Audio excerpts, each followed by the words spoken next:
अस्सलाम वालेकुम पाकिस्तानी ज़ैन अलैन। मेरा नाम है ज़हीब नबील। आप सबको गुज़िश्ता ईद मुबारक। जैसा कि आप जानते हैं, यूजुअली हर वीकेंड पे हम लोग लाइव आते हैं और आपसे गपशप लगाते हैं। हम पाकिस्तान से या पाकिस्तान से बाहर से या यूएई से जो मशहूर हस्तियां होती हैं उनको लाइव लेके आते हैं ताकि वो आपसे मिल सकें, आपको अपना एक्सपीरियंस बता सकें। आज से बहुत अरसा पहले हमने अपने लोकल यहाँ पे उमर मैजिशियन के साथ एक मैजिक शो किया था, जिसको लोगों ने बहुत लाइक किया था। तो हमने सोचा कि मैजिक का जब नाम आता है तो पाकिस्तान के अंदर एक बहुत बड़ा नाम है मैजिक के नाम से, जिनका नाम है मुनव्वर खान साहब। जो ARY के प्राइज़ विनर भी हैं, इंटरनेशनली भी परफॉर्म कर चुके हैं, पाकिस्तान को रशिया एक्सपो और मुख्तलिफ जगहों पर रिप्रेजेंट कर चुके हैं। तो हमने सोचा क्यों ना इस दफ़ा हम उनको बुलाएं और उनके साथ भी शो करें, ताकि हम अपने पाकिस्तान के टैलेंट जो पाकिस्तान में बैठे हैं उनको भी आप लोगों से इंट्रोड्यूस करा सकें। तो हमने मुनव्वर खान साहब से रिक्वेस्ट की, बड़े हम्बल एंड नाइस पर्सन है। He immediately accepted our request and he came live with us. Uh, अस्सलाम वालेकुम मुनव्वर साहब, कैसे हैं आप? वालेकुम सलाम जोएब साहब, आप कैसे हैं? सर, सबसे पहले आपको बहुत बहुत वेलकम कि आप पाकिस्तानी ज़ैन अलैन के प्लेटफॉर्म पे आए और आपने हमारी रिक्वेस्ट को कबूल किया। और सर, अल्लाह के फजल से मैं बिल्कुल ठीक ठाक हूँ। Thanks a lot. आपको देख रहे हैं तो इससे ज़्यादा अच्छी क्या बात हो सकती है। शुक्रिया। वैसे मैं फिजिकली भी वहां पे आ चुका हूँ, मैं वहां परफॉर्म कर चुका हूँ। अलैन में सर? जी हाँ। माशाल्लाह सर, किधर आप अलैन में आए हैं? हमें तो नहीं पता था इस बात का। अच्छा, मैं ना बताऊँ आपको, मुझे तो कराची में भी जहाँ मैं रहता हूँ वहाँ के भी रास्ते याद नहीं होते, क्योंकि आमतौर पे मैं ड्राइव ही नहीं करता, मैं तो दूसरी साइड पे होता हूँ। तो मैं वहां पे भी दूसरी साइड पे ही होता था। और मुझे बस इतना याद है कि एक फेस्टिवल टाइप का लगा हुआ था, जिसमें झूले वगैरह, राइड्स, अम्यूजमेंट राइड्स भी थी, और शॉपिंग का पूरा मामला बना हुआ था। वहां पे मुझे हफ्ते में एक शो परफॉर्म करना होता था। तो मैंने वहां पे तकरीबन 4 शोज किए थे। वो अलैन का ही इलाका था, बाकी घूमते हम बहुत थे, क्योंकि हम तो फ्री होते थे। आर्टिस्ट होने का यही तो फायदा है, कुछ घंटों की जॉब होती है बाजू का, पूरे हफ्ते में एक दिन, और फिर आप फ्री होते हैं। तो सातों रियासतें हमने घूमी काफी। बस मुझे इतना याद है, क्योंकि 5 साल का अरसा हो गया है, अलैन ही जगह थी जहाँ पे मेरा मेन कॉन्टेक्ट था। वैसे कहीं पे भी काम मिल जाता था तो हम करते थे। Great great sir, that's great. ये तो बड़ी मिस्री अच्छी थे बात वो, है कि बस इतना याद है अब और मैं भूल गया। अच्छा अच्छा, नहीं ग्रेट सर। तो यानी कि अलैन से आपका रिश्ता पुराना है, तो हमने आपको सही जगह पे हाँ। बुलाया है। तो सर, वैसे ये आपको ये मैजिशियन बनने का शौक कब से हुआ, कैसे हुआ, कैसे सोचा कि आप मैजिशियन बनेंगे और आप ये मैजिक के इसमें इल्यूजनिस्ट और ये सब कुछ आएंगे? क्योंकि पाकिस्तान के हिसाब से बड़ा एक डिफरेंट प्रोफेशन है यूजुअली। मतलब कि इट्स नॉट समथिंग कि मैंने किसी सुना हो बच्चे से कि मैं बड़े होके मैजिशियन बनूंगा या जादूगर बनूंगा या इल्यूजनिस्ट बनूंगा। तो आपके जहन में कैसे आया और कैसे आपने ये सोचा कि आप ये बनेंगे सर?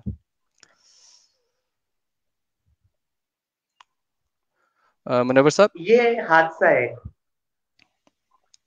हाँ, ये एक हादसा है। हादसा इस सेंस में कि जैसे नौजवान की, जाहिर है, कभी तो थे, तो नौजवान जो होता है वो, उसकी ख्वाहिश होती है ना, लोग मुझे देखें। अब ये टिकटॉकर्स जी हैं, जी। ये सब जो आजकल इनको फैसिलिटीज मिल गई हैं, हमारे दौर में नहीं थी। तो दो ही शोबे होते थे, या तो सर बनना है या एक्टर बनना है। सबके जहन में बस ये दो बातें होती थी। तो मैं भी इसी तरह से सोचता था। लेकिन हुआ क्या, जब मैं बड़ा हुआ, तो मैं इतना बड़ा नहीं हुआ कि मैं हीरो बनूं। 5 फुट 4 इंच पे मेरा कद रुक गया। ठीक है। तो मुझे साइड हीरो तो बनना नहीं था। मैंने कहा अब क्या करें भाई।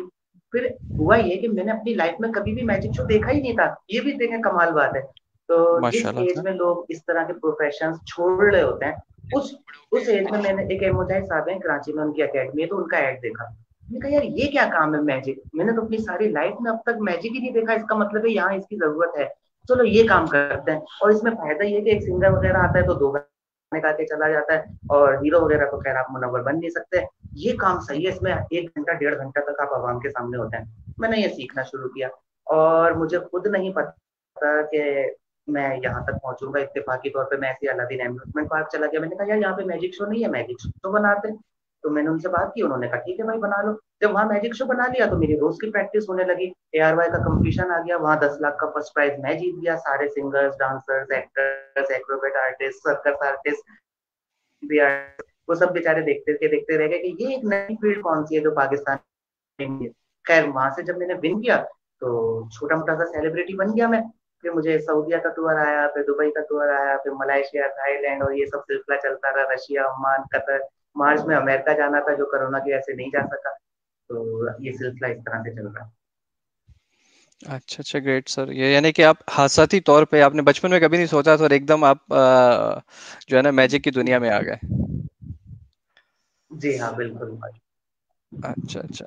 तो सर तो कि जब आपने ये मैजिक शो वगैरह वगैरह का काम शुरू किया तो कोई रेजिस्टेंस आई फैमिली से? क्योंकि आपको पता है हमारे सोशल टैबूज़ भी काफ़ी होते हैं, पेरेंट्स, रिलेटिव्स, मतलब वो कहते हैं भाई क्या, मतलब हमारे पंजाबी में कहते हैं किस काम पे गया तू? अच्छा, देखें, बड़े गलत नहीं कह, ठीक है? जी। बड़े बिल्कुल भी गलत नहीं कहते, उनका एक्सपीरियंस होता है और वो सही आपको गाइड कर रहे होते हैं। तो कोई भी ये नहीं चाहेगा कि मेरा बच्चा मैजिशियन बन जाए अगर वो एक स्ट्रॉन्ग फैमिली है। और जैसे मेरे वालिद साहब हैं, वो स्टील मिल में असिस्टेंट मैनेजर थे उन दिनों, फिर बाद में मैनेजर हुए, अभी पिछले साल ही रिटायर हुए, माशाल्लाह हयात हैं। तो लेकिन ये है कि मेरे वालिद साहब के अंदर भी एक आर्टिस्ट था, शायद उन्हीं की वजह से मेरे जहन में ये था कि मुझे आर्टिस्ट बनना है। तो मेरे वालिद साहब फिल्मों में, ड्रामाज में शौकिया एक्टिंग किया करते थे, कभी कभी आया करते थे छोटे छोटे रोल्स में। तो मुझे भी शौक था, उन्होंने मुझसे एक्टिंग भी करवाई थी जब मैं 7वीं क्लास में था। तो उन्होंने एक मुझसे ड्रामा में एक्टिंग करवाई और उन्होंने पहले टैक में ही बहुत अच्छा परफॉर्म कर दिया। वो भी हादसा था एक, पता नहीं कैसे हो गया था। तो खैर, किस्सा मुख्तसर जहन में ये बात आ गई थी कि आर्टिस्ट बनना है। वालिद साहब को हम देखते थे, उनका भी ड्रामा वगैरह आता था, पहले ही बाहर जाके घर से पब्लिसिटी करने लग जाते थे। पीटीवी का दौर होता था, एक ही चैनल होता था, वही सबको देखना होता था। तो जब वो ड्रामा ऑन एयर हो जाता था, फिर हम बाहर जाते थे, तो एक अलग ही हमारी टोर होती थी, मेरे पापा टीवी में आए, मेरे पापा टीवी में आए, ठीक है ना। तो वो बाद में फिर दिल चाह के भाई हम हमारे साथ भी होना चाहिए। तो इस तरह से जहन में था ये। तो मेरे वालिद साहब तो मुझे मना नहीं करते थे, बस वो कहते थे यार मुनव्वर देख लेना जो तुम्हें सही लगे। लेकिन मेरे दादा दादी मुझे बहुत डांटते थे।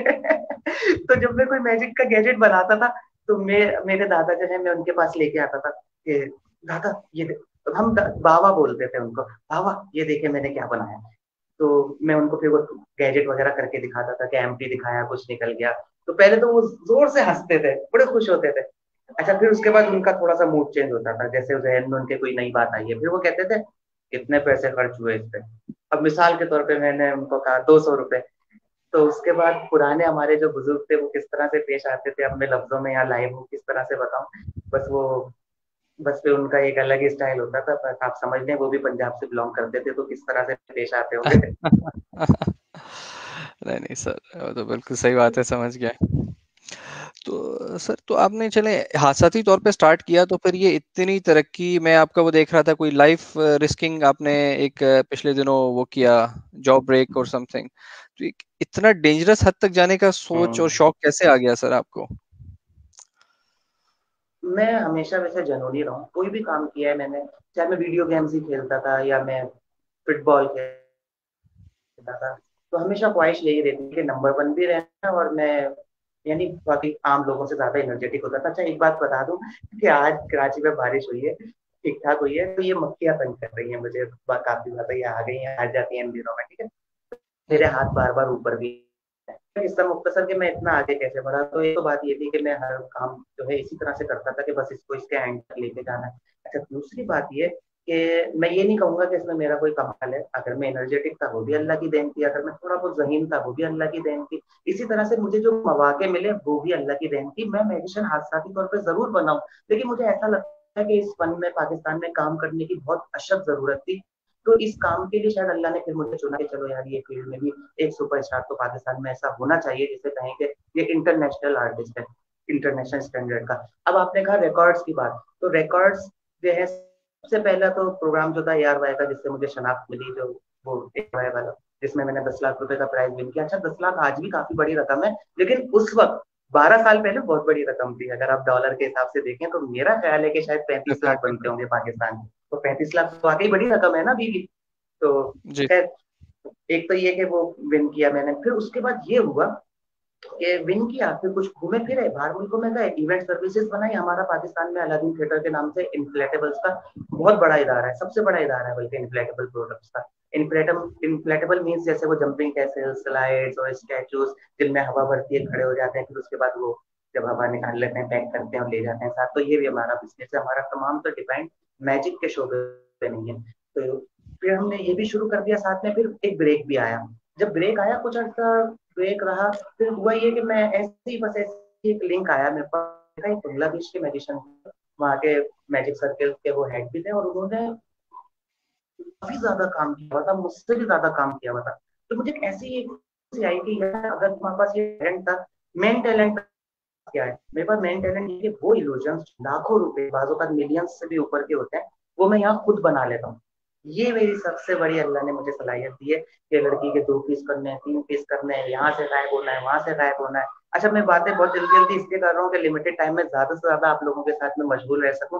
तो गायब करने से एक और बात बताऊं, मैंने अली जफर को लक्स स्टाइल अवार्ड में स्टेज से गायब किया था और अवाम में पहुंचा दिया था। तो इस पे अगर मुनासिब समझे तो बाद में हम बात करेंगे। अभी मैं सिर्फ ये बता रहा हूँ, ये सारे इल्यूजन मैं खुद अपने हाथों से बना लेता हूँ। ये वो मेन मेरे पास एक ऐसी सलाहियत थी कि मैंने कहा अगर मेरे पास ये सलाहियत है कि मैं उनको रिवील कर लेता हूँ अपने जहन में कि ये इल्यूजन इस तरह से हुआ होगा, फिर मैं उसको बना भी देता हूँ।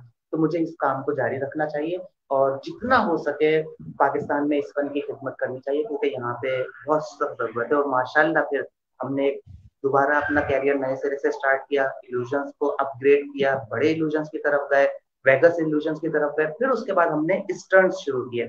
जो हमने जॉज ऑफ डेथ वाला स्टंट किया था, ये स्टंट ऑस्ट्रेलियन गॉड टैलेंट के ग्रैंड फिनाली में परफॉर्म हुआ था। यही same stunt British got talent के ग्रैंड फिनाली में परफॉर्म हुआ था। और यही स्टंट हमने उनसे ज्यादा अपग्रेडेड वर्जन में पाकिस्तान में परफॉर्म किया था। ग्रेट सर, माशाल्लाह, ये तो बहुत आपकी मतलब हिम्मत है। तो सर आपकी ज़्यादातर परफॉर्मेंसेस सारी ये कराची में अलादीन थिएटर में होती हैं या किधर आप करते हैं? अच्छा, अलादीन थिएटर जो है वो किड्स इवेंट्स कंपनी है बेसिकली। बर्थडे पार्टी ज्यादा देखती है, कुछ कुछ जी। स्कूल फंक्शंस भी देख लेती है, बैंक्वेट्स के फंक्शंस भी देख लेती है। हमारा जो मैजिक का शो है ये है बेसिकली कॉर्पोरेट शो। तो ये हम्म। कंपनीज वगैरह हायर करती हैं और ये कम लिमिटेड शोज होते हैं। अलादीन थिएटर से आप थोड़ा सा, अच्छा सभी इससे ना वो मिसगाइड हो जाते हैं क्योंकि थिएटर मींस परफॉर्मिंग आर्ट। लेकिन यहाँ पे कराची में एक जो है, एक रिवायत है जो शुरू से गलत है। वो ये कि यहाँ पे जो किड्स इवेंट सर्विसेज दे रहे होते हैं वो अपने नाम के साथ थिएटर लगाते हैं। जिन्होंने शुरू में अच्छा। काम शुरू किया था रिट्स थिएटर वाले थे, या दूसरे सादान पीरजादा थे, पीर पीर गुरु। तो वो बेसिकली थिएटर थे और वो इवेंट सर्विसेज भी उन्होंने साथ में शुरू कर दी थी। तो यहाँ पे फिर एक रिवायत पड़ गई कि जो बाद में लोग आए उन्होंने, जैसे अब किडो Fido theatre, S TV theatre, उन्होंने अपने नाम के साथ थिएटर लगाना शुरू किया। तो बस हमने भी अलादीन थिएटर, क्योंकि यहाँ पे एक रिवाज पड़ गया। अच्छा, अच्छा, समझ गया। सर ये उमर फारूक भाई हैं हमारे, ये यहाँ पे एक पाकिस्तानी दुबई का ग्रुप है, बहुत बड़ा पाकिस्तानी ग्रुप। वो कह रहे हैं कि जी मुझे भी गायब करके पाकिस्तान भेज दें दुबई से। उमर भाई, आप खुद मैजिशियन है, आपके लिए गायब होना क्या बड़ी बात है। और नहीं नहीं सर, माशाल्लाह ये तक दूसरे काफी उमर भाई टैलेंटेड हैं। है। ये उमर फारूक साहब हैं। उमर मैजिशियन नहीं है, दूसरे अच्छा, उमर है। वो नहीं है। अच्छा जी जी, अच्छा। ये उनके बेस्ट फ्रेंड है। देखिए, अच्छा मैं आपको एक बात बताऊं। देखिए, हम हम्म। मैंने अली जफर साहब को गायब किया था ना, ये हुआ था टोनी अवार्ड्स में। टोनी अवार्ड्स एक बहुत बड़ी सेरेमनी है जो अमेरिका में होती है बाकायदगी से, टोनी अवार्ड्स। तो हम्म। नील पैट्रिक हैरिस, शायद आप जानते हो, नहीं जानते तो आपने स्मर्फ्स फिल्म देखी जरूर होगी, कम से कम स्मर्फ्स का कार्टून कैरेक्टर का पता जरूर होगा। तो जी सर। स्मर्फ्स फिल्म जो है उसके दो जो शुरू के जो सीक्वल्स थे उनमें नील पैट्रिक हैरिस हीरो है। थर्ड का मुझे नहीं पता आया है या नहीं और वो है उसमें या नहीं। अच्छा, नील पैट्रिक हैरिस जो है वो होस्ट भी है, वो सिंगर भी है, लेकिन वो मैजिशियन भी है। ये लोगों को कम पता है कि वो मैजिशियन भी है। और वो मैजिक कैसल के एजाजी प्रेसिडेंट भी है वेगस में। तो नील हम्म। पैट्रिक हैरिस ने क्या किया, उन्होंने ये किया कि वो ओपनिंग नंबर उनका था और होस्टिंग भी उन्हीं के पास थी टोनी अवार्ड्स की। तो वो गाते गाते जब दरम्यान में जब म्यूजिक का पीस आया तो वो एक बॉक्स में दाखिल हुए। बॉक्स को रिवॉल्व किया गया और बॉक्स को खोला गया तो वो बिल्कुल एम्प्टी था। अब लोग देख रहे हैं कि नील पैट्रिक साहब कहाँ है, तो वो बैक साइड से गाते हुए आ रहे हैं आवाम के दरमियान से। अब अली जफर साहब ने शायद ये देख लिया होगा कहीं, उन्होंने कहा मुझे ये करना है। जब उन्होंने कहा मुझे ये करना है तो लक्ष्य स्टाइल अवार्ड की जो टैलेंट टीम है, उन्होंने कहा भाई फिर ये कौन करेगा पाकिस्तान में। उन्होंने ढूंढा। तो फिर एक मैजिशियन मेरे पार्टनर भी हैं और दोस्त भी हैं, अब्लाल अफरीदी, उनसे उनका राब्ता हुआ। अफसाल अफरीदी ने मुझे इंगेज किया और मैं ये आइटम पे काम वैसे कर भी रहा था। तो फिर हमने ये अली जफर साहब के साथ ये बनाया, लेकिन अपग्रेडेड। ऐसा नहीं था कि जैसा अमेरिका में हुआ था हमने वैसा डुप्लीकेट कर दिया, नहीं। हमारा बॉक्स पहली बात ये कि साइज में छोटा था। दूसरी बात ये कि हमारे बॉक्स में जब अली जफर साहब गए तो हमने शॉर्ट्स इंसर्ट की। जब शॉर्ट्स इंसर्ट की, एडवेंचर पैदा हो गया कि यार अली जफर का क्या हुआ। फिर हमने उस बॉक्स को खोला तो अली जफर साहब वैनिश हो गए, गायब हो गए। ठीक है, फिर उसके बाद हमने उसको दोबारा बंद किया, शॉर्ट्स रिमूव किए। अब लोग क्या सोच रहे हैं कि अली जफर अपेयर होंगे, लेकिन यहाँ पे हमारा किकर था। किकर हमारा ये था कि अब दोबारा जब बॉक्स को खोला तो उसमें से एक गर्ल अपेयर हुई है। गर्ल अपेयर होके इशारा करती है कि बैक साइड पे देखें अली जफर वहां।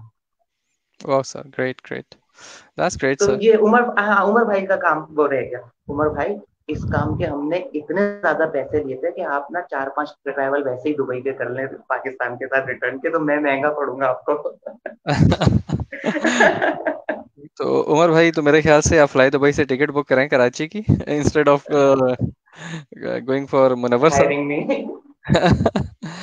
तो तो मुनव्वर साहब, आप हमारे नाज़रीन को कुछ दिखाना चाहेंगे, कुछ हाँ दिखाएंगे? हाँ, बिल्कुल दिखाना चाहेंगे। चलिए अच्छा, सर, मैं आप आमतौर पे जो है, हाँ बोलिए बोलिए। बोलिए बोलिए, नहीं आप बोलिए सर, आप बोलिए। अच्छा, आमतौर पे होता ये है कि जो कुछ भी परफॉर्म करते रहे, एक आइटम ऐसा है जिसकी सबसे ज्यादा डिमांड होती है, ठीक है। वो ये कि जी। जैसे कि आप मेरे पास एक अदर पेपर देख रहे हैं, मैं इसको 4 टाइम्स फोल्ड कर रहा हूँ, 2 हो गए उनमें से, ठीक है। ये थर्ड फोल्ड है, अब लास्ट फोल्ड है, ये मैजिक। और ये लास्ट फोल्ड होते ही, मजे की बात ये कि ये रिकॉर्डेड नहीं है, ये लाइव है। और लास्ट फोल्ड होते ही ये चेंज हो गया, ये 100 रुपीज का। That's great. मेरे ख्याल से उमर भाई, हम मुनव्वर साहब को इस काम के लिए हायर करते हैं। Oh sir, great great. तो सर, अच्छा, ऐसे एक ये मैं, क्वेश्चन मेरे हाँ बोलिए दिमाग में बोलिए। आया यहाँ पे, सॉरी हाँ आपको मैं इंटरप्ट कर रहा हूँ आपके हाँ एक्ट हाँ के हाँ। दरमियान। तो कभी ऐसा हुआ है कि जब आप अपने आप को एज ए मैजिशियन इंट्रोड्यूस कराते हैं, तो पाकिस्तान में मैजिशियन से वो लोगों को काला जादू वाले बाबा याद आ जाते हैं, तवीज कुंडे, कभी किसी ने घर की घंटी बजाई है कि जी वो मेरा वो इश्क खराब हो गया, उसको ठीक करा दें, यही करा दें, कभी कोई ऐसे हादसे हुए हैं आपके साथ बीइंग अ मैजिशियन मैं इन बताता हूँ, पाकिस्तान? बिल्कुल बिल्कुल हुए हैं, बहुत हुए हैं। होता ये है बेसिकली कि मैजिशियंस की मुख्तलिफ इकसाम है। एक तो मेरे जैसे होते हैं, शरीफ से मैजिशियन, आपसे मुआवजा तय किया, परफॉर्म किया, कुछ किया और चले गए, ठीक है। ये बाबा जो होते हैं ये भी मैजिशियन होते हैं, लेकिन इनके पास ट्रिक्स कुछ इस तरह की होती हैं जो ज्यादा मुश्किल भी नहीं होती, लेकिन उनका अपना हुलिया, फिर एक जो माहौल बनाया हुआ होता है, फिर उनके अपने असिस्टेंट्स होते हैं जो पब्लिक में उनका बिलीफ बना रहे होते हैं, जो जाके उनके, मतलब बाबा के पास कोई जाता कैसे है? बाबा के पास कोई आपको लेके जाता है, कोई उसका एजेंट होता है, वो आपका दोस्त भी हो सकता है, वो आपका रिश्तेदार भी हो सकता है, वो आपका मोहल्लेदार भी हो सकता है। तो वो आएगा आपके पास, अगर अल्लाह ना करे कोई आपके पास, उसको पता चल जाए ना कि इन दिनों कोई परेशान है, कहीं पेमेंट रुक गई है, कुछ ये हो गया, कुछ वो हो गया, बिजनेस में लॉस हो रहा है, वो आपके पास आएगा उस बाबा के पास ले जाने के लिए। उस बाबा को आपकी सारी इंफॉर्मेशन भी देगा, ये भी बताएगा कि भाई इससे कितना माल लिया जा सकता है और उसमें उसका कमीशन भी होगा। तो एक तो बात ये हो गई। अच्छा, गैमलर भी होते हैं, गैमलर वो होते हैं जो, पता नहीं आपको दुबई में, अच्छा मुझे दुबई में मिला था, कहाँ मिला था, मैं खुद भूल गया हूँ, अम्मान में मिला था, कतर में मिला था, दुबई में मिला था। तो यहाँ कराची में भी होते थे, वो होते हैं जैसे वो कोई शर्त वाले गेम होते हैं, शर्त शर्त लगा रहे होते हैं, उसमें आप हमेशा हारते हैं। जैसे इसका एक बहुत मशहूर आइटम है, 3 कार्ड्स होते हैं, मैंने भी टीवी चैनल्स पे काफी परफॉर्म किया, मलका ढूंढनी होती है और आप मिक्स करते रहते हैं और हर बार शर्त लगाने वाला हारता रहता है। तो ये गैमलर भी मैजिशियन होते हैं। तो मैं थोड़ा सा शायद टॉपिक से बाहर आ गया क्योंकि मैजिशियंस की एग्जाम बताने लग गया। आपने मुझसे ये सवाल किया था नहीं बाबा नहीं वाला स्पेसिफिक, के लोग आपके पास बाबा को, बाप को बाबा समझते हुए कभी आए, तो बहुत आते हैं। जब मैं अलादीन पार्क में 8 साल मैजिक हाउस चलाता रहा हूँ, तो उन दिनों तो खवातीन की एक बड़ी तादाद होती थी। अगर ज्यादा उम्र की है तो सास है, बहू की शिकायत लेके आई है। अगर कम उम्र की है तो वो बहू है, और वो अपनी सास की और मियाँ की शिकायत लेके आएंगी। और उस वक्त में खासा यंग होता था, उनके जहन में ये नहीं आता था कि ये इतना नौजवान सा लड़का है, ये बाबा कैसे हो सकता है। तो लोगों के हमारे अकीदे भी बहुत कमजोर हैं, एक बात तो ये भी है। अच्छा, दूसरी बात ये, मैंने आमिलों के खिलाफ प्रोग्राम भी किए हैं टीवी चैनल पे, मैंने टीवी ये ARY न्यूज पे परफॉर्म किया था। रिसेंटली मैंने एक प्रोग्राम किया था पीटीवी पे, लेकिन पीटीवी उसको अफोर्ड नहीं कर सका कि वो पूरा हाफ जो टाइमिंग थी मॉर्निंग शो की नादिया खान के साथ, वो आमिलों के खिलाफ थी। मैंने उसमें वहां पे बहुत सारी ट्रिक्स आमिलों की एक्सपोज की थी, उनके बहुत सारे जो हीले बहाने होते हैं, उनके असिस्टेंट्स मेथड्स जो होते हैं, और उनके जो नॉलेज हासिल करने के लोगों के जो विक्टिम्स उनके पास आ रहे होते हैं, जो उनके तरीके होते हैं, काफी सारे वहाँ पे डिस्कस किए थे। लेकिन हुआ ये कि फिर जैसे ही वो यूट्यूब पे अपलोड हुआ, तो उस पे लोगों के कमेंट्स आने लगे। जाहिर है वो जिनका बिजनेस खराब हो रहा था उन्होंने लोगों को मोबिलाइज किया होगा, खुद मोबिलाइज हुए होंगे, और फिर पीटीवी ने वो वीडियो रिमूव कर दिया। और मुझे पता नहीं था कि रिमूव होगी, इसलिए मैं डाउनलोड करने से पहले ही वो यूट्यूब से चली गई, मेरे ओह अपने माय गॉड। डेटा में भी नहीं है। तो लोग मुझे बहुत मिले हैं इस हवाले से भी। अच्छा, एक हवाला और मैं आपको देता हूँ जो आजकल चल भी रहा है काफी। वो ये है कि बहुत सारे लोग होते हैं जो कहते हैं हम आपको हिप्नोटिज्म सिखा देंगे, हम आपको मिस्ट्रिज्म सिखा देंगे। वो बाजू पर बड़ी बड़ी वर्कशॉप्स कर रहे होते हैं, 5 स्टार होटल्स में होते हैं, इसी तरह से टेलीपैथी सिखा देंगे। ये भी सब फेक होते हैं, लेकिन लोगों को शौक होता है, उनको बस, मैं मतलब कॉल्स आती है क्योंकि मैं टेलीपैथी भी परफॉर्म करता रहा हूँ। ARY डिजिटल पे जब मैं कॉम्पिटिशन में हिस्सा ले रहा था, क्वार्टर फाइनल जो हमारा था वो बेस कर रहा था टेलीपैथी एक्ट पे। तो अगर आपको मौका मिले, मैंने आपको बता दिया है क्वार्टर फाइनल, तो वो आप देखिएगा, उसमें हमने बड़ा अमेजिंग डेफिनेटली टेलीपैथी एक्ट किया था, जो हम अपने कैरियर की इब्तिदा में करते थे 17-18 साल पहले।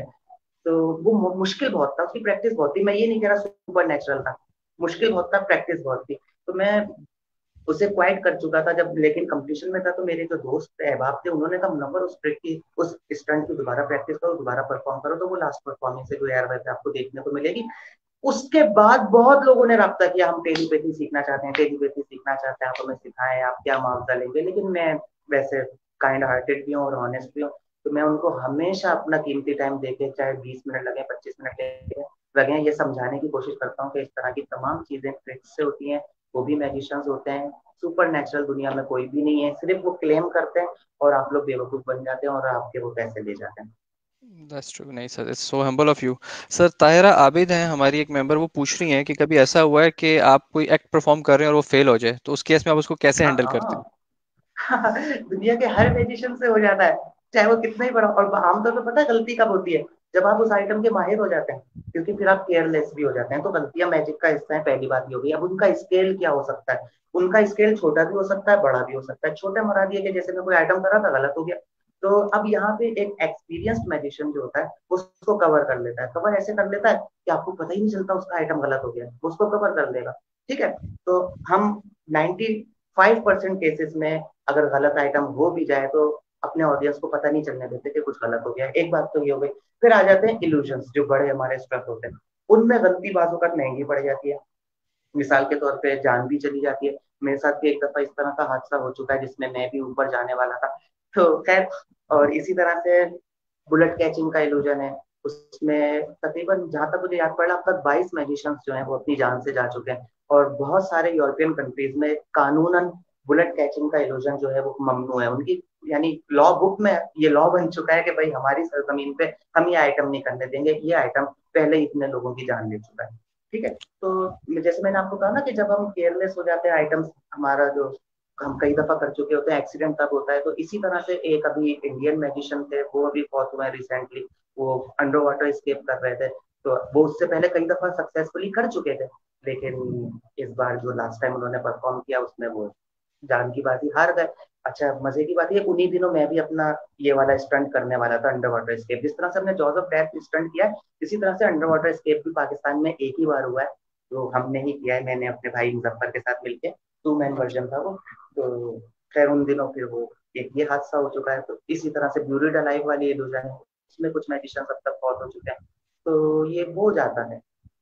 अच्छा। सर ये उमर फारूक साहब पूछ रहे हैं, ये दूसरे उमर फारूक हैं, ये वो वाले उमर फारूक नहीं, असल में मेरे पास उमर फारूक 3-4 हैं, मसला ये है। ये अच्छा, पूछ रहे हैं कि आइस से सिगरेट बना लेते हैं आप? आइस से सिगरेट नहीं बनती, आइस से सिगरेट जलती है। अच्छा, बस शायद अब वो ये इनसे पूछना पूछें चाह कि रहे हैं। इन्होंने। अब इनका फिर सवाल थोड़ा गलत है, फिर हम कुछ नहीं कर सकते। चलें सर, ओवर टू यू। आप हमें कुछ परफॉर्म करके दिखा रहे थे, सॉरी मैंने आपको बीच में इंटरप्ट कर दिया। I am making you on a big screen again. और उमर फारूक जो पहले वाले हैं, जो मैजिशियन उमर के दोस्त हैं, वो कहते हैं इनको दुबई बुला लो, हम इनसे धर्म बनवाएंगे और पाकिस्तानी रुपए नहीं बनवाएंगे। अच्छा, जी। तो अभी हमने ये ट्रांसिबल प्रोड्यूस किया था, ठीक है। अच्छा, ये जो मैं ट्रिक आपको दिखा रहा हूँ, ये डेविड कॉपरफील्ड ने परफॉर्म की थी अपने एक टीवी स्पेशल में। और उनका ये कहना था कि इतने बड़े बड़े इल्यूजन परफॉर्म किए, लेकिन लोग बाद में पूछ रहे थे कि यार ये क्या था, ये क्या था। ठीक है। तो ये देखिए, सही है। Hmm, fair. जी sir. You will not believe your eye.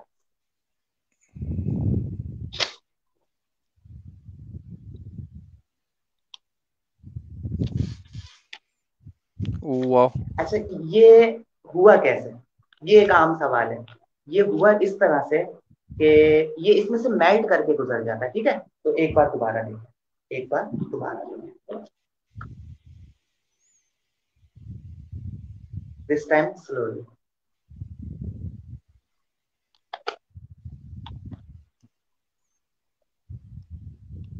वाह,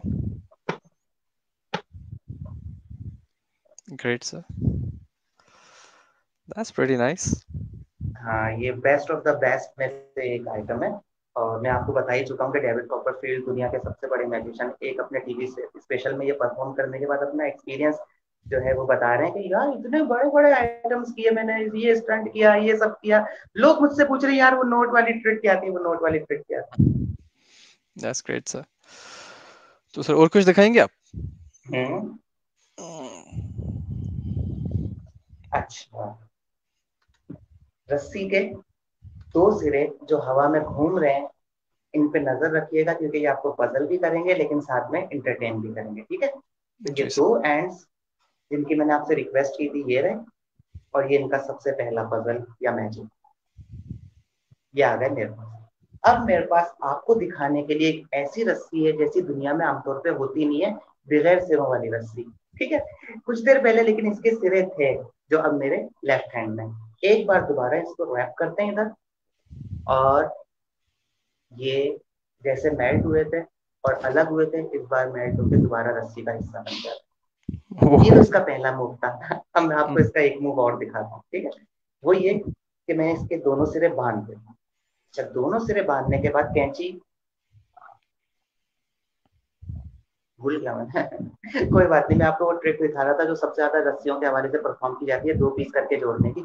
तो मेरे पास ये जादुई कैंची भी है, ठीक है। इस जादुई कैंची से मैं इसको कट कर लूंगा। तो ये से हमने कट कर लिया। अब बारी आती है इसको जोड़ने की, क्योंकि काम अभी अधूरा है। तो जरा इधर ही नजर रखिएगा, ठीक है। ये थोड़ा सा जल्दी होगा, इसलिए इसको मिस मत कीजिएगा। Do not blink your eyes. ये जो वाह सर, ग्रेट। अच्छा, ये वैसे मेरी पुरानी याददाश्तें हैं, मैंने अपने पास रख ली थी कि व्यूवर्स देखना चाहेंगे कुछ ना कुछ जब मैजिशियन का इंटरव्यू हो रहा है।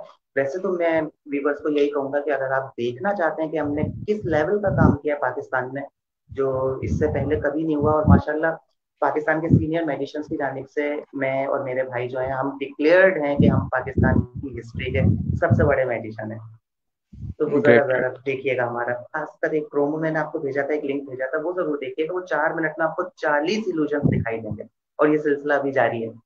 नहीं, डेफिनेटली नहीं सर, मैं आपके सारे लिंक्स अभी पोस्ट करूंगा। इनफैक्ट आपका यूट्यूब लिंक भी मैंने यहाँ पे नीचे पोस्ट किया हुआ है ताकि लोग उसको फॉलो कर सकें इसी वीडियो के साथ, और आपका फेसबुक पेज भी ताकि लोग आपको फॉलो कर सकें।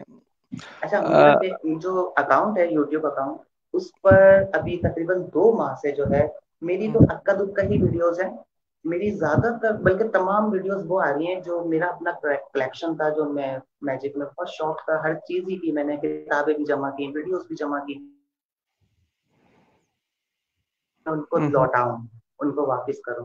तो अब मैं, चूंकि इन दिनों मेरे पास टाइम भी है, तो मैं वो वीडियोस अपलोड करता जा रहा हूँ, और पूरी दुनिया से लोग मुझसे राब्ता कर करके पूछ रहे हैं कि ये शो है आपके पास, ये शो है। और उनमें से बड़ी तादाद में शोज मेरे पास होते हैं। ये भी बड़ा पैशन का एक काम था कि कोई भी चीज मुझे कहीं से भी मिली मैजिक के हवाले से, छोटी बड़ी वीडियो या किताब या कुछ, मैं फौरन उसको खरीद लेता था, हासिल कर लेता था, बार्गेन करके उसको बार्टर कर देता था, जमा कर लेता था। तो शायद पाकिस्तान तो खैर पाकिस्तान है, यहाँ पे तो इस तरह की चीजें नहीं है, लेकिन दुनिया में भी जो लोग हैं जिनके पास वीडियोस के हवाले से कोई बड़े कलेक्शंस हैं, तो मैं उनमें से एक। That's great sir.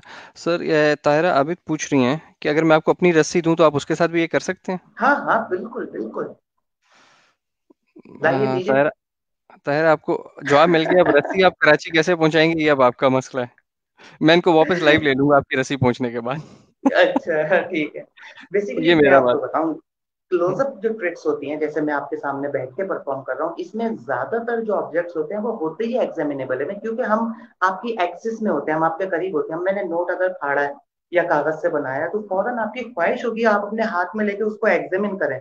तो मुझे पता है कि हाँ ये चाहेंगे। तो हम क्लोजअप में चीजें ज्यादातर इस्तेमाल ही वो कर सकते हैं जो करते हैं, जो आपको दें। और बाजू का हम बोरो आइटम्स लेते हैं, आपकी फिंगर रिंग ले ली, आप ही से कॉइन ले लिया, आप ही से आपका करेंसी बिल ले लिया, तो इस तरह से होता है। लेकिन जब हम स्टेज पे परफॉर्म कर रहे होते हैं, तो वहाँ गैजेट्स होते हैं, उनमें भी बहुत सारे आइटम्स ऐसे होते हैं जो नॉर्मल ऑब्जेक्ट से हम स्लाइड ऑफ हैंड से परफॉर्म कर रहे होते हैं, और बहुत सारे गैजेट्स होते हैं जिनमें कुछ स्पेशल फंक्शन होता है, तो वो जाहिर है हम फिर किसी के हाथ में नहीं दे सकते।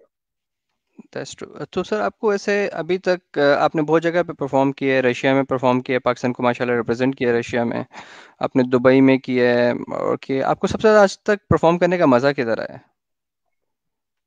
मुझे कतर में सबसे ज्यादा मजा आया था। हम्म। कतर में बहुत मजा आया था, बहुत अच्छे दिन जिंदगी के कतर में गुजरे। अच्छा, नहीं, that's great sir, that's great. अच्छा, शायद मैं इसलिए कह रहा हूँ कि मेरा आखिरी टूर ही कतर का हुआ, तो मुझे कतर ही याद है। अब वो 10 साल पहले सऊदीया की याददाश्तें मिट गई हैं जहन से, या 4 साल 5 साल पहले दुबई वाली याददाश्तें चली गई हैं। दुबई में घूमते बहुत थे, वहां पे पता नहीं कहाँ कहाँ जाते रहते थे। तो वहां पे भी मजा सब जगह आया, मैं क्या कहूँ, कहाँ मजा नहीं आया, सब जगह मजा आया। कतर में बेसिकली मुझे सबसे ज्यादा मजा इसलिए मैंने आपको कह दिया कि वहां पे मुझे ऑडिटोरियम में स्पेशल एक परफॉर्मेंस के लिए बुलाया गया था। वो इस तरह से हम्म। नहीं थी कि जैसे मुझे पार्क्स में परफॉर्म करना हो, बर्थडे पार्टीज में परफॉर्म करना हो, कोई ऑर्गेनाइजर मुझे जो है 2 महीने या 1 महीने या 3 महीने के लिए ले गया हो अपने साथ। तो कतर में मुझे एक स्पेसिफिक परफॉर्मेंस के लिए बुलाया गया, तो वो एक सेलिब्रिटी स्टेटस जैसी परफॉर्मेंस थी शायद इसलिए। डेफिनेटली सर, एक आर्टिस्ट के लिए इससे ज़्यादा बड़ी बात क्या हो सकती है कि उसको सोलो परफॉर्मेंस और सोलो फोकस मिले ऑडिटोरियम में सर, हाँ। That's true. क्योंकि एज वी से कि बहुत सारे लोग सोचते हैं जब बात करते हैं कि आर्टिस्ट शायद ये काम पैसे के लिए करते हैं, बट 99% आर्टिस्ट जिनको मैं जानता हूँ वो सब शौक की खातिर और इज्जत की खातिर करते हैं, पैसे के लिए शायद बहुत कम लोग करते हैं इस फील्ड में काम। पैसा आना चाहिए, क्योंकि बाद में हम्म। जरूरत बन जाता है आपकी। जब आप टीनेजर होते हैं, डिपेंडेंट होते हैं, उस वक्त तो जो दिल चाहे कर रहे होते हैं। लेकिन वालिदैन बता रहे होते हैं कि अब आपको जाहिर है बाद में जो है डिपेंडेंट नहीं रहना है, तो आपको सोचना भी है फ्यूचर के लिए। लेकिन जब आप जाहिर है ग्रोन अप हो गए, फैमिली हो गई आपकी, तो फिर आपको फंड जारी रखना है। अगर उससे इनकम नहीं हो रही तो फिर मुश्किल हो जाता नहीं, दैट्स ट्रू सर, वो तो डेफिनेटली किसी भी फील्ड में you have to survive in the end. है। तो सर आप हमारे व्यूवर्स को कुछ और दिखाएंगे मजेदार सी चीज? अच्छा, एक ट्रिक मैं और दिखाता हूँ। और अच्छा, मैजिक में बहुत अलग अलग शो आ जाते हैं जिनका आम लोगों को पता नहीं होता। मिसाल के तौर पे बर्थडे पार्टी का शो अलग है, स्कूल का अलग है, कॉर्पोरेट का अलग है। इसी तरह से परफॉर्मर्स की भी अलग अलग नेचर होती है। एक इल्यूशनिस्ट होता है, एक माइंड रीडर, मेंटलिस्ट होता है। ये जो माइंड रीडर्स होते हैं ना, बेसिकली ये भी मैजिशियन ही होते हैं, माइंड रीडिंग नहीं कर रहे होते, लेकिन बहुत बड़ी फील्ड है ये। तो इसलिए आप उनसे, जाहिर है मैं भी परफॉर्म करूंगा इल्यूजन, गर्ल को यहाँ से गायब करूंगा, वहां से अपेयर कर दूंगा, तो आप इम्प्रेस होंगे। माइंड रीडर से ज्यादा हो जाते हैं, क्योंकि वो बजाय आपका दिमाग अपने कंट्रोल में ले रहा होता है, आपके साथ उसका एक रिलेशन हो जाता है और आप पे वो डोमिनेंट हो जाता है। तो इसलिए आप उनसे ज्यादा इंप्रेस हो जाते हैं। लेकिन वो भी ट्रिक्स ही कर रहे होते हैं, चाहे वो आपका पूरा जायचा बता दे आपको। क्योंकि अब बहुत मॉडर्न टेक्नोलॉजी हो गई है, आप इतना कुछ अपलोड कर रहे होते हैं, इतना कुछ अपने बारे में मुख्तलिफ साइट्स पे बता रहे होते हैं कि आपको खुद नहीं पता होता कि मैं इतनी इतनी इन्फॉर्मेशन दे चुका हूँ। तो ये सब हमारे टूल्स होते हैं। बाज़ औक़ात हम एक परफॉर्मेंस कर रहे होते हैं तो हम बहुत पहले से उसके लिए तैयारी कर रहे होते हैं। मिसाल के तौर पे आप एक इल्यूशनिस्ट फिल्म देखें, तो उसमें मैजिशियन जो है किसी को ट्रिक दिखाता है कार्ड की, साइंड कार्ड उसका उसमें यूज होता है। और वो बाद में फिर वो शख्स भूल जाता है, सालों गुजर जाते हैं। वो उसने फिर कार्ड को रैप वगैरह करके एक दरख्त में उसने होल करके वहां पे उसको अंदर रख दिया। होल से मुराद ये कि कट लगा के, ताकि वो कट दोबारा भर जाए। और फिर बहुत सालों बाद फिर उसने वो ट्रिक दोबारा की कि उनसे उनका साइन दिया और वो कार्ड वहां से उसने अपेयर किया। तो कितने सालों की उसकी प्रैक्टिस थी। इसी तरह से एक मैजिशियन थे, रॉबिन्सन, अब चंगलिंग सू के नाम से वो मशहूर थे, उनका स्टेज नेम, लेकिन वो रॉबिन्सन के नाम से वैसे परफॉर्म करते थे। और अमेरिकन सिटीजन थे, लेकिन वो इतने ज्यादा सक्सेसफुल नहीं थे। वो चाहते थे मैं टॉप पे आऊं, लेकिन उस वक्त दूसरे थे मैजिशियन जिनको वो रिप्लेस नहीं कर पाए। तो फिर उन्होंने सारी जिंदगी अपनी चेंज कर दी। सारी जिंदगी कैसे चेंज कर दी? वो चले गए चाइना, चाइना के ट्रेडिशनल आइटम सीखे। चाइना के जो ट्रेडिशनल आइटम होते हैं जिनमें गुलदान और मर्तबान और फिशेज और सिल्क वगैरह, इस तरह के आइटम जो चाइनीज मैजिक है, वो उन्होंने सीखे। अपना रंग उन्होंने काला किया धूप में।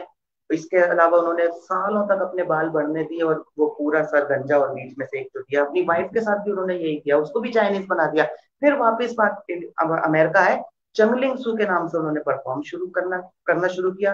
ह्यूज सक्सेस, टॉप पे आ गए वो। और उन्होंने सालों अपनी जिंदगी के एक लफ्ज भी इंग्लिश का बोले बिना और अपनी आइडेंटिटी रिवील किए बिना उन्होंने गुजार दिए। इवन उनका जब इंटरव्यू वगैरह होता था तो ट्रांसलेटर साथ होता था, हालांकि वो खुद बॉर्न अमेरिकन नेशनल है।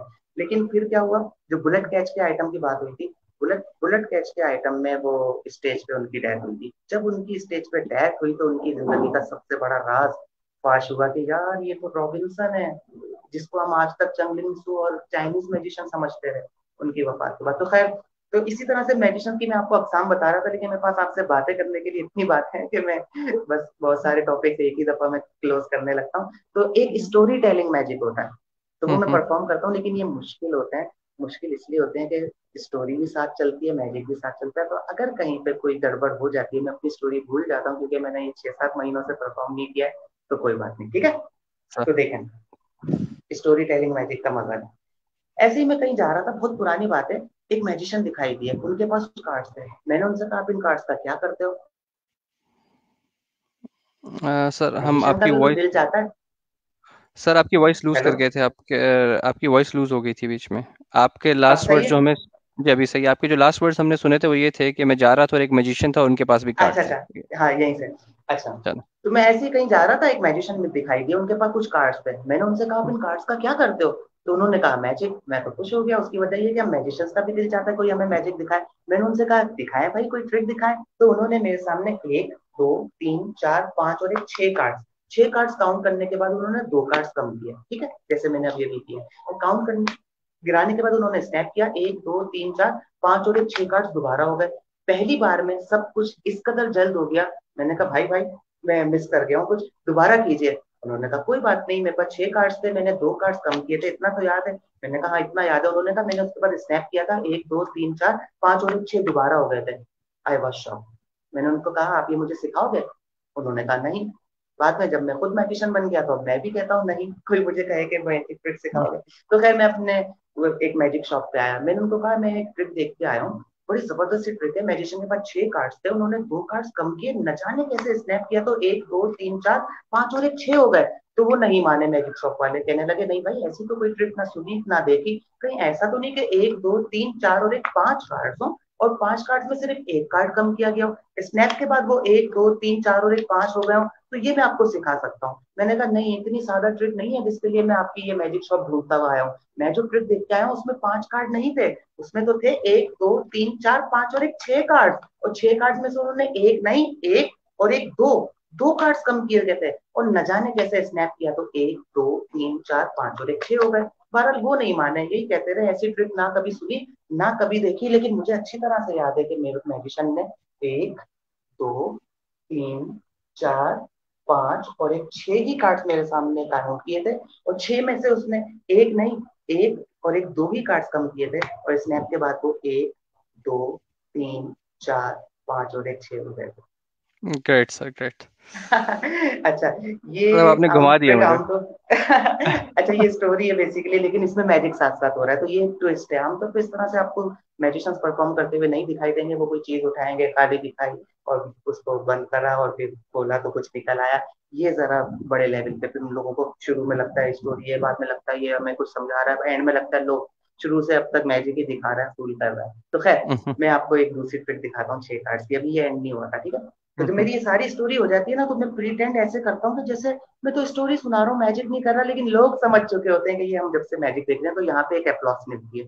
अच्छा, जब अप्लॉस मिल जाती है तो मैं उनको कहता हूँ लेकिन मुझे खुशकिस्मती से एक दूसरी ट्रिक आती है छह कार्ड्स की, वो भी जबरदस्त है और देखने से ताल्लुक रखती है, वो दिखाता हूँ। मेरी ट्रिक में होता कुछ यूं है कि मैं इन सिक्स कार्ड्स को करता हूँ अपने हाथों में रब। हाँ सर, हम आपको लूज कर अब गए। ये एक, दो, सर हम आपको लूज कर तीन, गए थे। चार, पांच और एक, छह आ जाते हैं वापस। वो सर,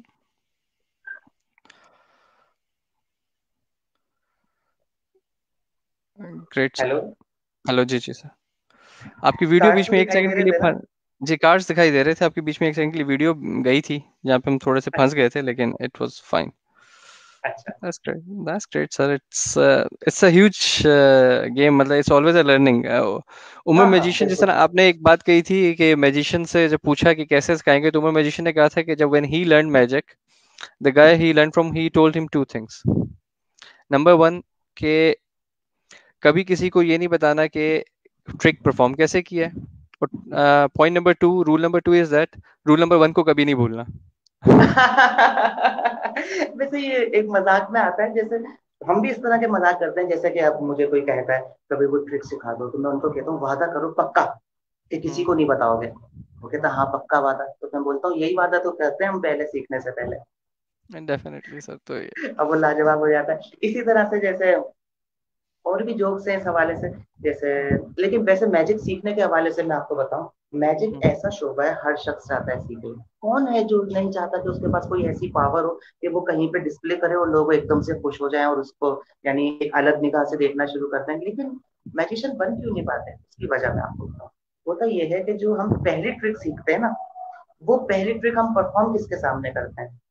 या तो अपने दोस्तों के सामने करते हैं, या हम अपने घर वालों के सामने करते हैं। और ये वो दो तबकात हैं जिनको आप कभी भी कन्विंस नहीं कर सकते कि आप कोई खास चीज है। यू ठीक है, राइट सर।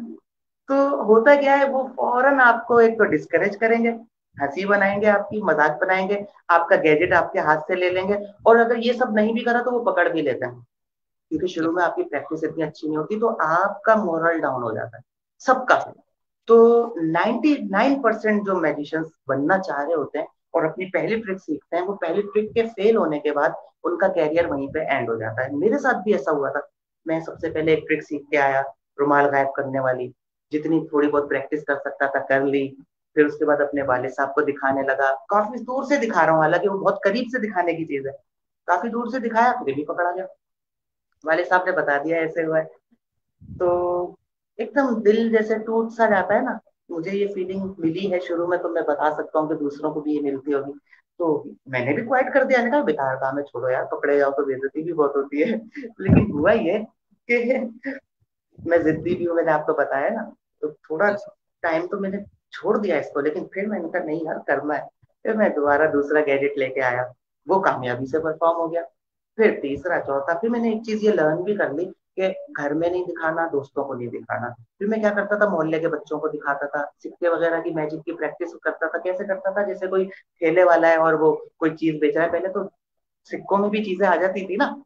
तो मैं उसको सिक्का देता कैसे था, खाली हाथ दिखाए और सिक्का पेड़ किया और दे दिया, मैजिक भी हो गया, मेरी प्रैक्टिस भी हो गई, वो खुश भी हो गया। तो इस तरह से। Great great. मुझे बेसिकली लास्ट टाइम उन्होंने उमर भाई ने शिकायत करने की कोशिश की थी, यहाँ पे पता नहीं कॉइन रख के यूं कॉइन यूं गुजारना पूरा ना, कुछ कॉइन को यहाँ से ऊपर से यहाँ पे कॉइन रख के यहाँ से कॉइन को पूरा करना, मूव करने की। अच्छा, वो इस तरह से कॉइन चल रहा होता है। हाँ जी, कॉइन चल वो रहा होता हाँ, ये है। मैजिक नहीं है, ये फ्लोरिश है। वो कह रहे थे कि तो वो इधर से आपको यू विल, तो काफी टाइम मैं आज देना तक वो नहीं पड़ेगा। सीख सका, तो इसलिए मैं आगे नहीं गया नहीं कभी। नहीं, वो फ्लोरिश है बेसिकली, वो मैजिक नहीं है। और वो फ्लोरिश में आता है। मैं कर लेता हूँ, लेकिन अभी कॉइन नहीं है। तो खैर, किस्सा मुख्तसर ये है कि वो काफी मुश्किल काम उन्होंने शुरू में ही दे दिया आपको। उन्हें लगता है मुझे इन्होंने पक्का भगाया है। अच्छा, भगाने के बहुत अलग अलग तरीके भी हैं। मिसाल के तौर पे, अब कोई ऐसा शख्स हमसे मैजिक पूछ लेता है कि जिसको हम भगा नहीं सकते, फिर हम क्या करेंगे? ये भी तो सोचे ना। सही बात है। उस सूरत में हम क्या करते हैं, बताएं, आपका क्या कॉइन जहन कॉइन बनता हिलाने का कह देंगे। है? नहीं, उसकी भी एक ट्रिक है। उसको ये है कि ना, अब जैसे हम आमतौर पे क्लोजअप में कार्ड्स की ट्रिक परफॉर्म कर रहे होते हैं, तो हम उनको 5-6 ट्रिक्स एक साथ बता देंगे। उनको एक भी याद नहीं रहेगी घर पहुंचने तक। डेफिनेटली सर, ये बात भी सही है। In fact magic is a very good ice breaker also. तो सर कभी आपने ये सोचा है कि आजकल स्पेशली कोरोना के दिनों में यू हैव माशाल्लाह very good talent and everything, तो मैंने आजकल बहुत सारे स्पेशली ये यूरोपियन मैजिशियंस को देखा है कि they started their online learning classes kind of a thing, they start academy सी खोल ली हैं। लोगों को 5 या 6 ट्रिक देते हैं, लेकिन they earn good money for those 5 and 10 tricks only. और डेफिनेटली दे डोंट, वो कहते हैं ना अपनी गीदड़ सिंगी कोई किसी को नहीं देता, but they give some main tips and they, मतलब आइस ब्रेकिंग ट्रिप्स की कोई कार्ड का दे दिया, कुछ दे दिया, but they earn good amount of money. लेकिन मैंने देखा हमारे पाकिस्तानी मैजिशियन की कोई भी इस फील्ड में नहीं है। Why we are not entering into this domain? क्योंकि एक तो it's a good earning for you, secondly sir it gives you a good name worldwide. Basically magic भी जाहिर है, इसके बहुत सारे शोबा जाते हैं, जैसे मैंने आपको शुरू में बताया कि स्टेज, स्कूल और ये कॉर्पोरेट और ये सब अलग अलग ब्रांचेस भी बताई आपको। इसी तरह से जो मैजिक स्कूल है, ये भी एक इसमें ब्रांच है। फिर इसमें ठीक ठाक काम करना पड़ता है, फिर इसको जाहिर है इसकी मार्केटिंग भी होगी, फिर इसी के हवाले से वर्किंग भी होगी। तो मैं अभी भी जो है मजीद कुछ ऐसे काम करना चाहता हूँ कि जो जो मेरी लेगेसी में ऐड हो जाए। मिसाल के तौर पे अभी मैं एक Guinness book of world record का अटेम्प्ट की तैयारी कर रहा हूँ। मेरा अमेरिका का विजिट था, वो हो जाने के। हेलो हेलो, जी सर, आवाज हम गई क्या? आपको, जी सर, आपने जो लास्ट लफ्ज कहा था मैं गिनीज बुक्स की तैयारी कर रहा हूँ, उसके बाद हमने कुछ नहीं सुना। अच्छा, Guinness book of world record की तैयारी कर रहा हूँ, कर रहा था बल्कि। वो तो ग्रुप का ही है, लेकिन बहरहाल मैं इस तरह के मजीद काम कर रहा हूँ। अभी जैसे हमने अभी ये अंडर वाटर स्केप किया था, तो अब मैं वो अंडर वाटर स्केप की सर हम आपको परफॉर्म हुई लूज, थी। हम आपको हेलो। फिर लूज कर गए थे सर, आपने कहा था अंडर वाटर स्केप की, उसके बाद हम आपको लूज कर गए थे सर। तो अंडर वाटर स्केप हमने किया था। अब मैं वो फुल व्यू में परफॉर्म करने के मूड में हूँ कि यानी वो देखा जाए कि एक मैजिशियन या इल्यूशनिस्ट या स्टंटमैन जब अंडर वाटर होता है, चेन्स में होता है, लॉक्ड होता है, पैडलॉक्स लगे हुए होते हैं, तो वो किस तरह से अपनी लाइफ और डेथ के दरमियान होता है और किस तरह से अपने यानी स्टंट के लिए स्ट्रगल कर रहा होता है। तो ये अभी मुझे करना है। इसी तरह से अभी बहुत सारे इल्यूजन्स और हैं जो ख्वाहिश है कि मैं परफॉर्म करूं। तो मुझे यही तो नहीं लगता, पहले लगता था कि शायद कोई याद रखेगा पाकिस्तान में मुझे, और यानी कोई रिवॉर्ड मिलेगा, कोई हुकूमती सतह पे कभी कोई तमगा वगैरह मिल जाएगा। अब मुझे नहीं लगता, मैं ज्यादा प्रैक्टिकल हो जाऊं, लेकिन फिर भी मेरी ख्वाहिशात है कि मैं कुछ ऐसे काम मजीद करूं जो जिस तरह के माजी में करता आया हूँ, ये सिलसिला भी जारी रखे। तो अगर मैं स्कूल वगैरह में लग जाता हूँ तो वो भी एक फुल टाइम जॉब है, फिर मैं अपने इन कॉस्ट से दूर हो जाऊंगा। और अब जो है टाइम भी पहले की तरह नहीं रहा, अब मैं टीनेजर नहीं हूँ, टीनेज गुजारे हुए काफी टाइम हो गया। तो अब लिमिटेड टाइम है, तो इस लिमिटेड टाइम में फिजिकली जब तक मैं फिट हूँ, मैं कुछ और मजीद इस तरह के काम करना जो है इसको तरजीह देना चाह रहा हूँ। ग्रेट सर, नहीं आपकी बात सही है सर। इनफैक्ट जब गिनीज की बात या आई तो हमारे एक सदीकी साहब हैं, अब्दुल्ला सदीकी साहब के कराची में ही होते हैं। He break 5 Guinness records and he is a teacher of 18 Guinness record holders of Pakistan. पहले तो ही यूज्ड टू क्लेम के every person who got Guinness in Pakistan was trained by him, लेकिन अभी रिसेंटली एक लड़की ने 12 साल लड़की ने जो पीरियोडिक टेबल का रिकॉर्ड लिया है, तो hmm. She was not trained by him, so that his say कि he is the one who trained all the Guinness record holder. तो वो अब उनका बात खत्म हो गई है, but he is himself is a 5 record holders winner है। अगर I will get you connected with him, I hope that you can कौन से कोलैबोरेट रिकॉर्ड्स टुगेदर। बनाए उन्होंने? सर उनके पीरियोडिक टेबल के हैं, उसके बाद उनके उनके he is a basically memory trainer. आप you can say he is a different kind of a magician as you say. तो hmm. He is a memory trainer, so वो मेमोरी रिलेटेड चीज़ें करते हैं। तो वर्ल्ड फास्टेस्ट मैसेजिंग, वो remembering things and इस तरह के उनके कुछ रिकॉर्ड्स हैं गिनीज में। आई विल शेयर यू, जबरदस्त। I will share his details with you हाँ, ऑफलाइन। मुझे बिल्कुल शेयर कीजिएगा, उनका एक्सपीरियंस जो है काम आएगा हमारे। और ये वाकई मैजिक की एक ब्रांच है, वैसे मैं आपको ये बता दूं। जी जी, चले नहीं सर, वो तो ये तो अब आप उनके साथ एग्री करें या डिसएग्री करें, इस पे हम तो कुछ नहीं कह सकते। सर ये नहीं, एक और साहब मेरे पूछ साथ रहे हैं। डिसएग्री इसलिए नहीं कर सकेंगे कि मैं उनको प्रूफ्स दे दूंगा, मैं इस तरह के शोज भी दिखा सकता हूँ। जी जी सर। तो सर एक और साहब पूछ रहे हैं कि आप कबूतर निकालना आता है आपको रुमाल से? मेरे ख्याल से वो तो सबको आना चाहिए। अब सुने, जी। ये रुमाल से कबूतर बेसिकली अब हंसी मजाक वाली बात बन गई है। ठीक है ना, लोग कहते हैं मैजिशियन, मैजिशियन क्या है, वो जो कबूतर बनाता है, इस तरह से बोल देता है। रुमाल से कबूतर जो है, ये क्लासिक ऑफ मैजिक है, पहली बात। दूसरी बात ये कि ऐसी बात नहीं है कि कोई डफ पहली दफा, यानी यानी कुछ अरसे से ही परफॉर्म हो रही हो, बहुत लंबे अरसे से डफ परफॉर्म हो रही है। लेकिन एक मैजिशियन थे चैनिंग पॉलक, तो वो ऑल टाइम ग्रेटेस्ट में से एक है, और दुनिया के मोस्ट कॉपीड मैजिशियन का उनको एजाज हासिल है। तो उन्होंने पहली बार एक एक्ट बनाया जो डफ एक्ट कहलाया, क्योंकि उसमें हर चीज के एंड में एक डफ आ जाती थी। अब उन्होंने एम्प्टी हैंड्स दिखाए हैं, और एक सिल्क आ जाता है, फिर वो सिल्क दिखा रहे हैं, उस सिल्क रुमाल में से एक और रुमाल आ जाता है, और फिर वो दोनों रुमाल बुलाते हैं तो वो एक क्या कहते हैं उनके पास डफ आ जाती है। फिर वो कार्ड प्रोडक्शन कर रहे हैं, जैसे एक छोटी सी मैंने अभी प्रोडक्शन की थी हैंड, वो कार्ड्स गायब हो गए थे, फिर एक एक करके आ रहे थे। ये पूरा एक एक्ट होता है। अब इसी एक्ट में अचानक कार्ड्स के ऊपर एक पिजन बना हुआ आ जाता है। इसी तरह से उन्होंने निकली और कुछ रिबन्स निकली, रिबन्स को जमा किया तो एक डफ आ गई। ये बेसिकली डफ एक्ट कहलाता है, यानी हर आइटम के एंड में एक फिगर के तौर पर डफ। अब होता क्या है, पहली आती है लोग चौंक जाते हैं, दूसरी आती है चौंक जाते हैं, लेकिन तीसरी चौथी पांचवी छठी सातवीं और बसा औकात आठवीं जब आती है, लोग कहते हैं इतनी डफ्स कहाँ से आ रही है, क्योंकि वो कोई गैजेट यूज नहीं कर रहा होता स्पेशल कि उसने कोई डब्बा वगैरह कोई बॉक्स वगैरह यूज किया है, खाली दिखाया तो आप सोचें कि इसमें कोई खुफिया खाना होगा। तो ये एक लेगेसी है डफ मैजिक, पहली बात। फिर दूसरी बात, ये दुनिया का मोस्ट कॉपीड एक्ट है। दुनिया के बड़े परफॉर्मर, हर बड़े परफॉर्मर जिसको आप देखेंगे उसने डफ एक्ट परफॉर्म किया है अपनी इनिशियल स्टेज में।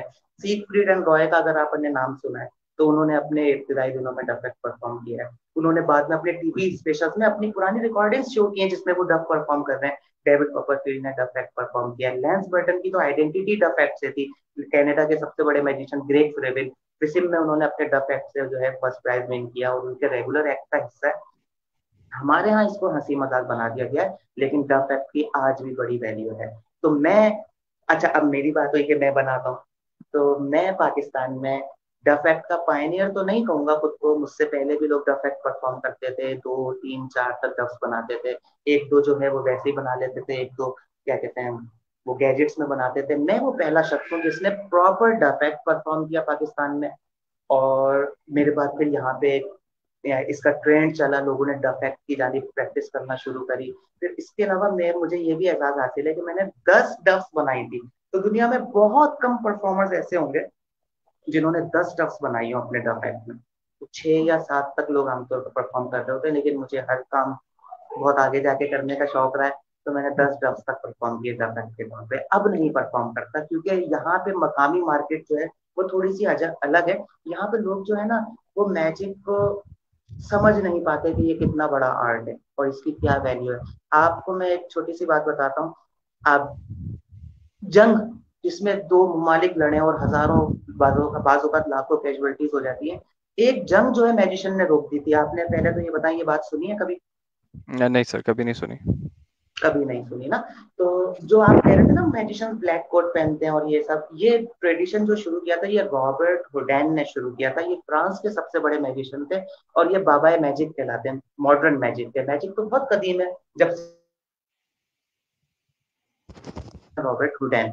तो रॉबर्ट, तो उन दिनों क्या हुआ, फ्रांस, नाइजीरिया जो है, नाइजीरिया फ्रांस के कब्जे में था, जैसे हम हिंदुस्तान ये सारा अंग्रेजों के कब्जे में था। तो नाइजीरियंस जो थे वो मुसलमान मुल्क है, तो उन्होंने जो है वो अपनी जद्दोजहद आजादी कर रहे थे, कई अटेम्प्ट कर चुके थे, फेल हो चुके थे बेचारे। तो उन्होंने फिर दोबारा कुवत जमा की और अपने मैनेज हुए। फिर दोबारा उन्होंने जंग की तैयारी शुरू की फ्रांस के साथ। अब फ्रांस जो है उस वक्त और कई महाजों पे इन्वॉल्व था, तो फ्रांस ने उस वक्त रॉबर्ट हुडैन को हायर किया। अब आप इससे ये भी अंदाजा लगाएं कि किसी दौर में जब तक, जब से, अच्छा, मैजिक का जो है बुरा वक्त कब आया है? मैजिक का सबसे पहला बुरा वक्त उस वक्त आया जब सिनेमा आया, क्योंकि थिएटर का जवाल हुआ, तो मैजिक भी थिएटर में, बड़े मैजिशियंस का कुछ छोटे थिएटर में ही होता था, तो उनको भी जवाल हुआ। फिर उसके बाद दूसरा जो सबसे बड़ा जवाल आया, वो यूट्यूब के आने के बाद हुआ, क्योंकि यूट्यूब पे लोग लोग जाहिर है अर्न करते हैं, पैसे अर्न करते हैं, व्यूवरशिप आए तो उन्होंने देखा यार मैजिक कोई नहीं देख रहा, कोई बात नहीं, मैजिक के रिवील शुरू कर दो। तो वो एक ट्रेंड चल गया, फिर टिकटॉक पे भी चल गया ट्रेंड। तो मैजिक के जो रिवील्ड इतने हुए हैं, तो उसकी वजह से मैजिक अपना जो एक उसकी जो थी ना प्रोटोकॉल जो था, उसके जो एक मिथ थी, जो उसकी एक बात थी शान और शौकत, वो पहले जैसी इस वजह से नहीं रही। तो लोग अब ट्रिक देखते भी हैं तो पहले की तरह इंप्रेस इसलिए नहीं होते कि वो उसमें कोई सुपर नेचुरल और मॉक्यल नहीं ढूंढ रहे होते, बस उनको ये पता होता है हाँ यार ये होता है, वो नेट पे बताते हैं, वो आता है एक मास्क वाला, वो बता देता है। तो ये मैं दूसरा टॉपिक शुरू हो गया था बीच में, खैर मैं दोबारा जंग पे आ जाता हूँ। तो उन्होंने रॉबर्ट हुडैन को हायर किया। उन्होंने रॉबर्ट हुडैन को कहा भाई क्या करें, अभी हम जंग करने की पोजीशन में नहीं है और वहां पे सरहद पे इस तरह के मामला है। तो फिर रॉबर्ट हुडैन ने एक उस वक्त इल्यूजन क्रिएट करी, लाइट एंड हैवी बॉक्स। वो लाइट एंड हैवी बॉक्स का प्रिंसिपल ये था, एक छोटा सा बॉक्स जो है वो अगर मैं रख देता हूँ उठा के कहीं पे भी और आपसे कहता हूँ आप उठाएं, तो आप नहीं उठा सकते।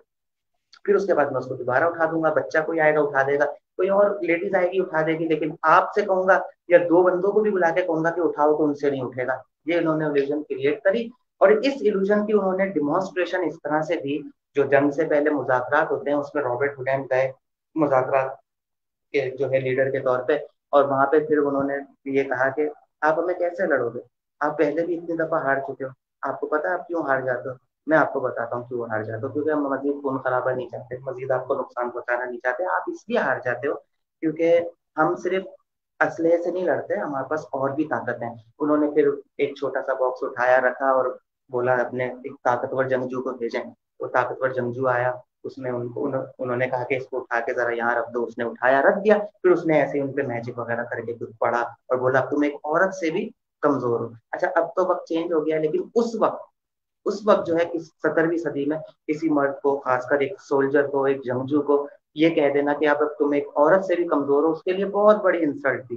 तो वो उसने फिर जाके जब उठाने की कोशिश की तो नहीं उठा उससे भी, उसने दोनों हाथ और पूरी कोशिश, नहीं उठा उससे।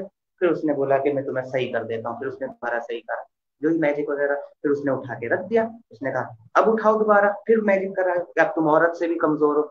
अब वो फिर दोबारा नहीं उठा, फिर उसने कहा अपना किसी दोस्त को बुला लो। फिर वो दो बंदे उठा रहे हैं तो उनसे भी नहीं उठ रहा, फिर उसने बोला इसलिए तुम जंग हार जाते हो। तो वो फिर जंग ही रुक गए।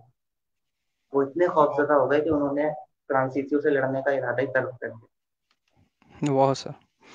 So illusions can play a very big role. Hmm. That's correct, sir. That's correct. So, sir, do you want to give any message to all तो our group वही है ना, ये members? तो अपनी जगह है, जी जी। लेकिन इल्यूजन्स जो है हमेशा ही यूज होते रहे हैं लोगों को अपना मुरीद बनाने के लिए।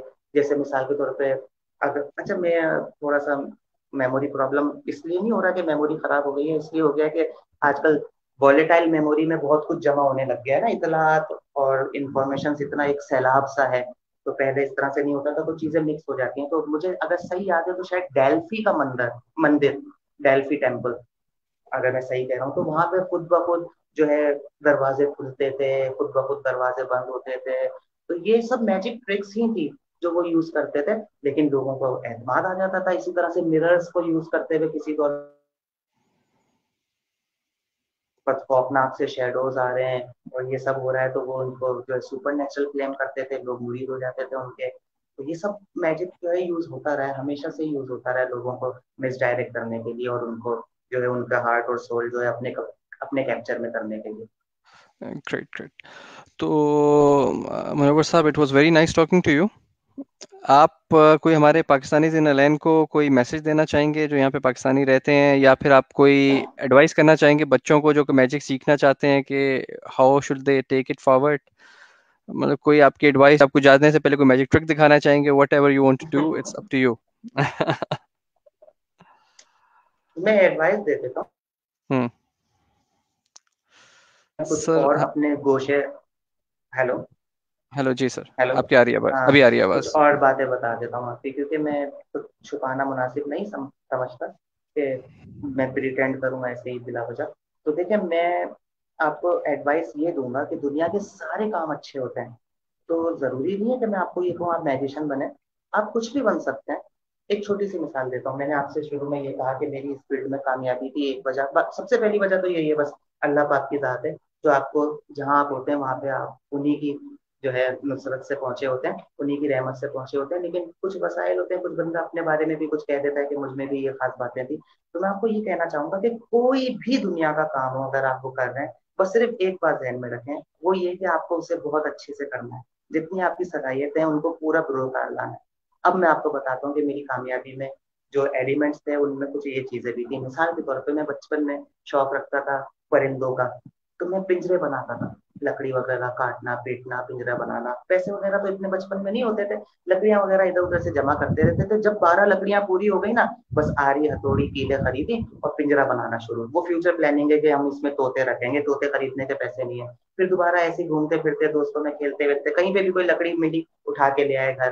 फिर मिल गई, 12 पूरी हो गई, एक और पिंजरा बनना शुरू, इसमें फाख्ता रहेगी, एक और पिंजरा बनना शुरू, इसमें जो है वो कॉकटेल रहेंगे। ठीक है, लेकिन मैं ये काम करता था, पहली बात हो गई। दूसरी बात ये हो गई कि जब मैंने मैट्रिक किया तो 4 माह की छुट्टियां थी। अब 4 माह की छुट्टियां जब थी, तो मेरे वाले साहब जो है वो बड़े इस मामले में अच्छे, मतलब उन्होंने ऐसा नहीं सोचा कि ठीक है खुशहाल फैमिली है और तो बच्चों को क्यों ऐसे ही तंग किया जाए, नहीं। उन्होंने हमारी प्रैक्टिकल लाइफ की हमें तरबियत दी। उन्होंने कहा 4 महीने मुनव्वर कोई हुनर सीखो, कोई काम सीखो, जाया नहीं करो। मैंने कहा क्या सीखा है? उन्होंने कहा खुद ही फैसला करो। तो मैं अपनी वालदा के साथ बैठ जाया था। मेरी वालदा जब कपड़े सिया करती थी, तो उन दिनों हाथ से ऐसे घुमा घुमा के मशीनें चला करती थी, वो मोटरों का रिवाज नहीं था। तो मैं घुमाया करता था और वालदा जो है सीधी होती थी। तो मैंने कहा मैं दर्जी का काम सीख रहा हूँ। तो मैंने फिर एक इंस्टीट्यूट से सीखा, लेकिन इंस्टीट्यूट में दाखिला ले लिया, दर्जी का काम सीखना शुरू कर दिया। अच्छा, दर्जी का काम भी मैंने बड़े दिल से सीखा। फिर उसके बाद 2 साल जो इंटर के गुजरे, उसके बाद दोबारा छुट्टियां हुई, तो फिर मैंने उसको एक दर्जी की शॉप पे बैठ के उसको पक्का किया। अब हुआ क्या, जब मैं मैजिक की फील्ड में आया, तो मेरा जो एक्सपीरियंस था पिंजरे बनाने का, वो लकड़ी के काम का हो गया। दर्जी का जो काम था उसमें डिजाइनिंग डिजाइनिंग और ये सब दूसरे मामला आ गए। ये दोनों चीजें आपस में मर्ज हो गई और मेरी मेहनत शामिल हो गई। और हमने यहाँ पे इतने इल्यूजन्स बनाए, ऐसे इल्यूजन्स भी बनाए जो एक एक इल्यूजन 13-13 14-14 लाख रुपए का इल्यूजन है। तो कहने का मतलब ये है, जो भी काम करें दिल से करें, पूरे हार्ट एंड सोल के साथ करें। कोई भी काम छोटा बड़ा नहीं होता, और उसका आपको फायदा कब होगा ये आप नहीं जानते। आपकी मेहनत सही है और आपका रास्ता सीधा है, अल्लाह आपको आपकी जायज मुकाम पे खुद पहुंचा देंगे। बहुत शुक्रिया मुनव्वर साहब for your nice and kind words. आपको हमारे आसिफ साहब हैं जो इस ग्रुप के फाउंडर हैं, वो स्पेशल थैंक्स कह रहे हैं। He saying you are a very humble personality and he saying you special thanks for welcome. Being here. Okay, thank you very much all members of Pakistanis in Alan, and thank you very much Munawar साहब। we will be signing off। आप लोग अपना rest of the Friday weekend एक enjoy करें। Second, जी एक Munawwar second. अच्छा, दो चीजों से शायद आप थोड़ा सा इंटरप्ट होते रहो, एक मक्खियों से और एक मेरे बालों से। तो जब से ये क्वारंटाइन वाला सिलसिला चल रहा है भाई, मैं बाहर नहीं गया, मैं बार्बर साहब। शॉप पे नहीं गया। अभी मेरा इरादा है कि अगले 15 दिन बाद अब मैं अपनी एक्टिविटी शुरू कर दूं, तो इसके लिए मैं माजरत कर लेता हूँ। नहीं नहीं सर, कोई मसला नहीं। आप माशाल्लाह you are looking great sir. No doubt about that part. And thank you very much all members. अपना बहुत बहुत ख्याल रखिएगा। आप सबको ज़हीब नबील और मुनव्वर साहब की तरफ से अस्सलाम वालेकुम। Take care, bye bye. अल्लाह हाफिज। अल्लाह हाफ़िज़।